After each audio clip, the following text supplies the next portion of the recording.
लंकापति रावण महाज्ञानी पंडित था। रावण के अंदर सत्व, रज और तम तीनों गुण विद्यमान थे। उसमें तमोगुण सबसे अधिक और सत्वगुण सबसे कम था। वाल्मीकि रामायण के अनुसार रावण पुलत्स मुनि के पुत्र महर्षि विश्रवा और राक्षसी कैकसी का पुत्र था। ऐसा माना जाता है कि उसका जन्म 3 श्राप के कारण हुआ था, जिसमें सबसे प्रचलित श्राप के बारे में हम आपको बताते हैं। कहा जाता है कि जय और विजय भगवान विष्णु के स्वर्गीय निवास वैकुंठ के द्वार रक्षक थे। एक बार भगवान ब्रह्मा के 4 कुमार भगवान विष्णु से वैकुंठ मिलने गए। इन 4 कुमारों ने ब्रह्मचर्य का पथ चुना और अपने दिव्य पिता से अनुरोध किया कि वह उनको 5 वर्षों के लिए वहां रहने का वरदान प्रदान करे। यह सोचकर कि वह शरारती बच्चे हैं, जय और विजय ने उन्हें बैकुंठ के भीतर जाने से यह कहकर रोक दिया कि विष्णु अभी आराम कर रहे हैं और इसलिए इस वक्त नहीं मिल सकते। इससे नाराज कुमारों ने उनसे कहा कि विष्णु भगवान हमेशा अपने भक्तों के लिए उपलब्ध रहते हैं, चाहे वह किसी भी समय उन्हें बुलाए। फिर उन्होंने जय और विजय को श्राप दिया कि वह अपने भगवान से ही अलग हो जाएंगे। तब उन्होंने माफी मांगी। तब कुमारों ने कहा कि या तो वह 7 जन्मों तक धरती पर विष्णु के अवतार के सहयोगी दलों के रूप में रहे या फिर 3 जन्म उनके दुश्मन के रूप में व्यतीत कर सकते हैं। उन्होंने बाद वाला विकल्प चुना। उन्होंने 3 जन्मों में से एक जन्म में वह रावण और कुंभकर्ण के रूप में आए। रावण के जन्म से जुड़े रहस्य के साथ अब हम आपको यह भी बताते हैं कि क्या रावण जिंदा है। एक रिसर्च में दावा किया गया है कि करीब 50 ऐसे स्थान हैं जिनका संबंध रामायण से है। इस रिसर्च के मुताबिक एक पहाड़ी में बनी गुफा में आज भी रावण का शव सुरक्षित है। यह गुफा श्रीलंका के रैगला के घने जंगलों में स्थित है। बताया जाता है कि भगवान श्री राम के हाथों रावण के वध को 10,000 साल से भी ज्यादा हो गए हैं। यहाँ पर रावण के शव को मम्मी बनाकर एक ताबूत में रखा गया है। इस पर एक खास किस्म का लेप लगाया गया है, जिसके चलते हजारों सालों से वो वैसा का वैसा ही दिखता है। यह शोध श्रीलंका के इंटरनेशनल रामायण रिसर्च सेंटर द्वारा किया गया है। इस रिसर्च के मुताबिक 18 फीट लंबे और 5 फीट चौड़े ताबूत में रावण का शव रखा गया है। यह भी कहा जाता है कि इस ताबूत के नीचे रावण का बेशकीमती खजाना है।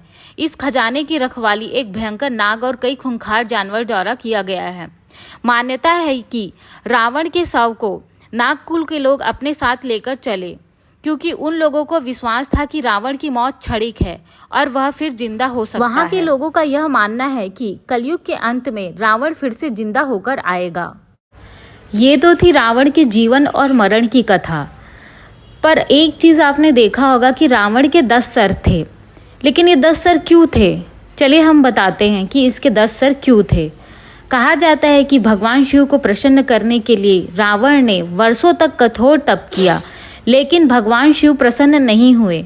इसके बाद रावण ने भगवान शिव को अपना सिर समर्पित करने का निर्णय लिया।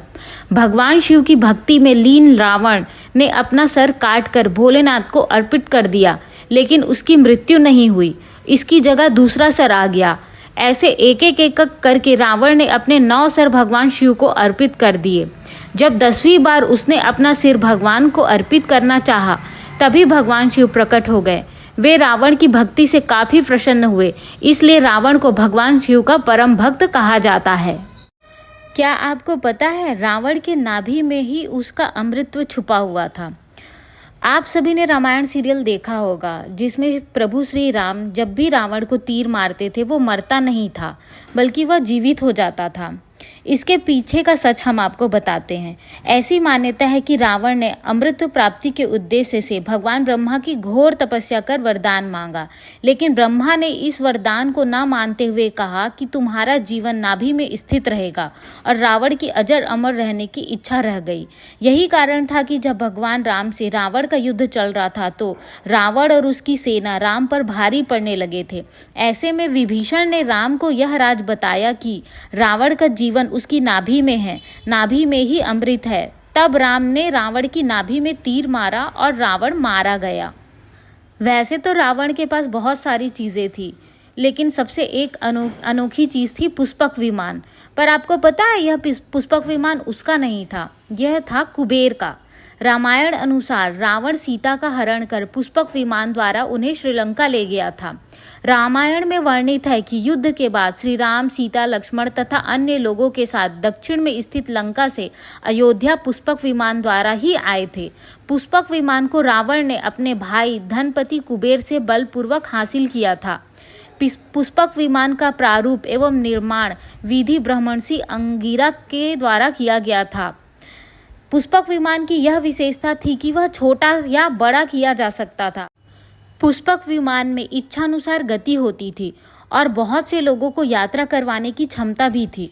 यह विमान आकाश में स्वामी की इच्छा अनुसार भ्रमण करता था, अर्थात उसमें मन की गति से चलने की क्षमता थी। रावण कई शास्त्रों का रचयिता भी था, जिसमें से एक था शिव तांडव स्तोत्र। इसकी रचना के बारे में बताते हैं। रावण ने कैलाश पर्वत को उठा लिया था और पूरे पर्वत को ही लंका ले जाने लगा। तो भगवान शिव ने अपने अंगूठे से तनिक सा दबाया तो कैलाश पर्वत फिर जहाँ था वहीं अवस्थित हो गया। इससे रावण का हाथ दब गया और वह क्षमा करते कहने लगा, शंकर शंकर, अर्थात क्षमा करिए और स्तुति करने लगा। यह क्षमा याचना और स्तुति ही कालांतर में शिव तांडव स्तोत्र कहलाया। उम्मीद करती हूँ रावण के बारे में ये छोटी छोटी जानकारी आपको पसंद आई होगी। प्लीज़ हमारे वीडियो को देखते रहिए, लाइक कीजिए एंड शेयर कीजिए और भी विभिन्न जानकारियों के लिए हमसे जुड़े रहिए। धन्यवाद।